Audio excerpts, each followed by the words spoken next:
কোম্পানির মালিকের ইন্স্যুরেন্স আছে, সে টাকা পেয়ে যাবে। উনি এখন যে বক্তব্যটা অভিযোগটা করছে, যে অভিযোগটা খুব ভালোভাবে করছে, যে বলছে যে ফায়ার লাইসেন্স নেই। তাহলে প্রশ্নটা থাকে যে ফায়ার লাইসেন্স যদি না থাকে, এত বড় ম্যানুফ্যাকচারিং ইউনিট চলছে, সেখানকার স্থানীয় প্রশাসন, স্থানীয় পৌর সংস্থা কেন কিছু বললো না? C means ministry of corporate অ্যাফেয়ার্সের ডেটাবেস আছে। আমি যদি এর কোম্পানির নাম দিয়ে যদি এমসিএতে খুঁজি, এর ডাইরেক্টর নাম্বার আমি পেয়ে যাবো, যে কেউ পেয়ে যাবে। আমরা যারা জুডিশিয়ারি সিস্টেমের সাথে যুক্ত, আমরা জানি ও ডাইরেক্টর নাম্বার ও ঠিকুজি কুষ্টি কীভাবে বার করতে হয়। অনেক পরিযায়ী শ্রমিকও থাকতে পারে, তাহলে তাদের ঘর চলতো তাদের টাকাতে। সেই পরিবার, একটা পরিবার পিছু যদি আমি 4 জন ধরি, যদি ঘটনাচক্রে যদি 1000 শ্রমিক থাকে, তাহলে 1000 মাল্টিপ্লাই 4 কত হচ্ছে? 4000 মানুষ। এটা প্রি প্ল্যান্ড, আগে থেকে আবারও বললাম, এই জিনিসটা প্রি প্ল্যান্ড, এটা হওয়ার ছিল না, এটা উচিত ছিল না। খুব দুঃখজনক ঘটনা এবং নিন্দা জানাই। এবং যারা পরিবারের কোনো লোক যদি জুডিশিয়ারি সিস্টেমে আসে, এটুকু কথা দিতে পারি যে তাদের কম্পেনসেশন আদায় কিভাবে কোর্টের মাধ্যমে করতে হয় সেটা আমরা জানি।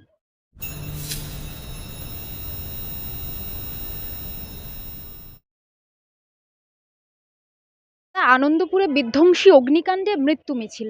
সরকারিভাবে 8 জনের মৃত্যু নিশ্চিত, এখনও বাড়তে পারে মৃতের সংখ্যা। 18 জন নিখোঁজ ব্যক্তির নামে ডায়েরি স্থানীয় থানায়। দুর্ঘটনার 32 ঘন্টা পর ঘটনাস্থলে দমকল মন্ত্রী সুজিত বসু। 32 ঘন্টা কেটে যাওয়ার পরে দেখুন, এটা সরকারের প্রি প্ল্যান প্রোগ্রাম।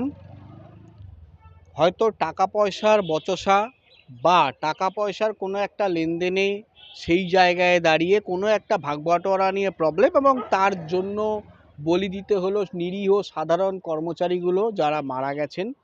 দুঃখজনক ঘটনা, এটা না হওয়াই দরকার ছিল। তার বলি ওনাদেরকে হতে হলো। কোম্পানির মালিকের ইন্স্যুরেন্স আছে, সে টাকা পেয়ে যাবে। উনি এখন যে বক্তব্যটা অভিযোগটা করছে, যে অভিযোগটা খুব ভালোভাবে করছে, যে বলছে যে ফায়ার লাইসেন্স নেই। তাহলে প্রশ্নটা থাকে যে ফায়ার লাইসেন্স যদি না থাকে, এত বড় ম্যানুফ্যাকচারিং ইউনিট চলছে, সেখানকার স্থানীয় প্রশাসন, স্থানীয় পৌর সংস্থা কেন কিছু বললো না? এতদিন ধরে তারা কেন লিগ্যাল স্টেপ নেয়নি? প্রশ্নটা কিন্তু থেকে যায়। কাজে এটা পরিষ্কার বুঝে নিতে হবে, টাকার লেনদেনের ভাগবাটোয়ারার জন্যই এই জিনিসটা ঘটেছে। এবং এত বড় ঘটনা ঘটিয়ে দিয়ে তাকে ভয় পাওয়ানো হয়েছে যে ভাই, এত অ্যামাউন্ট না দিলে তুমি ইউনিট এখানে চালাতে পারবে না। এতদিন দিয়ে এসছো, খুব ভালো কথা, এখন কম পড়ছে, এখন বাড়াতে হবে। ওই কারণেই এটা হয়েছে। আপনারা যদি সঠিকভাবে এটা তদন্ত হয়, কোর্ট মনিটরিং এসআইটি দিয়ে যদি করানো হয়, তাহলে দেখবেন এই ঘটনাটাই সামনে আসবে। দাদা, ভয়াবহ অগ্নিকাণ্ডের স্থলে অগ্নি নির্বাপন ব্যবস্থার বিন্দুমাত্র চিহ্ন নেই। স্পষ্ট জানিয়েছে দমকল। কিভাবে চলতো কলকাতার বুকে এই দাহ্য পদার্থ মজুদ গুদাম?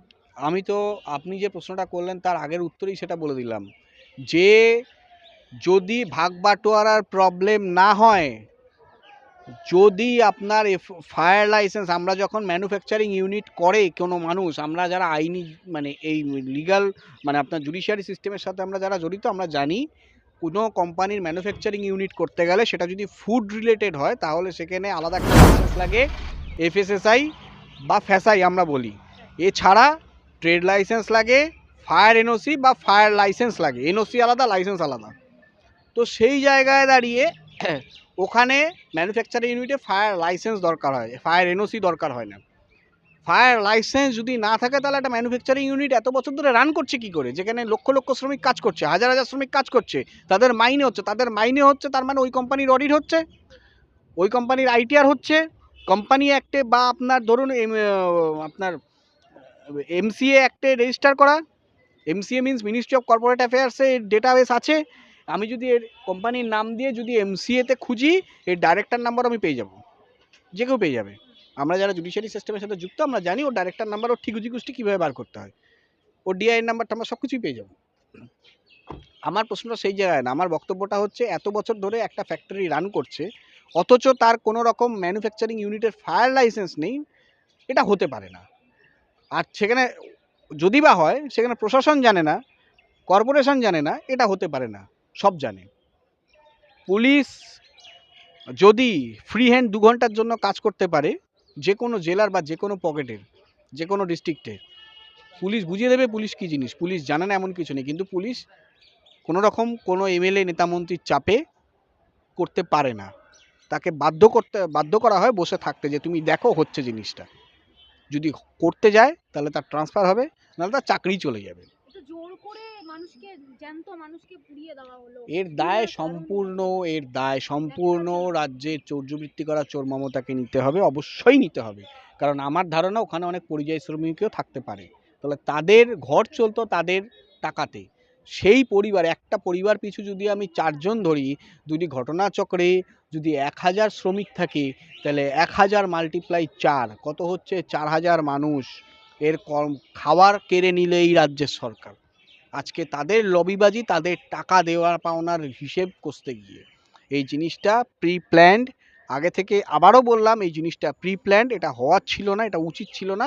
খুব দুঃখজনক ঘটনা এবং নিন্দা জানাই। এবং যারা পরিবারের কোনো লোক যদি জুডিশিয়ারি সিস্টেমে আসে, এটুকু কথা দিতে পারি যে তাদের কম্পেনসেশন আদায় কিভাবে কোর্টের মাধ্যমে করতে হয় সেটা আমরা জানি।